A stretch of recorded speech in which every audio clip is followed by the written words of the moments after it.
আমরা মূলত নাগরিক পার্টি এটার শ্রমিক উইং থেকে আসছি। আমাদের আজকে বিকালেই আমাদের সংগঠনটা আজকে গঠিত হয়েছে।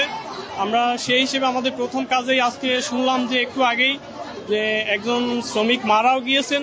তাদের বিভিন্ন দাবি দেওয়া আছে, কয়েক দফা দাবি দেওয়া আছে। বিশেষ করে তাদের কাছে শুনলাম যে তাদের 3 দফা দাবি দেওয়া। তো সেই জায়গা থেকে আমরা এখানে আসলাম যে তারা যে মানে একদিকে শ্রমিকরা তাদের যে দাবি দেওয়াগুলো করতেছে, তারা তাদের বেতন বোনাস ঈদের আগে সেগুলো চাচ্ছিল। তাদের দাবি দেওয়াগুলো যে একেবারে যে উড়িয়ে দেওয়ার মতো এমনটাও না, তাদের সাথে আমাদের সবসময় সংহতি। কারণ আমরা যে রাজনীতির ভেতর থেকে আসছি, যে অভ্যুত্থানের ভেতর থেকে আসছি, এ জায়গায় শ্রমিকরা সেখানে অংশগ্রহণ করেছিল, তাদের রক্ত এখানে আছে।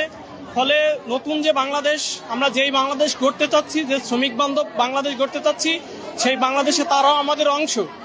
আমরা তাদের দাবির সাথে সংহতি জানাচ্ছি।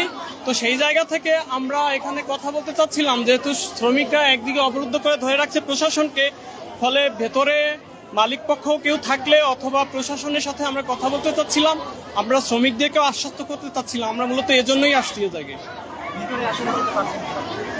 আমরা একদিকে এখানে শ্রমিকরা অবরোধ করে ধরে আছে, ফলে ভেতরে সেনাবাহিনীর লোকজন ভেতরে ঢুকেছে।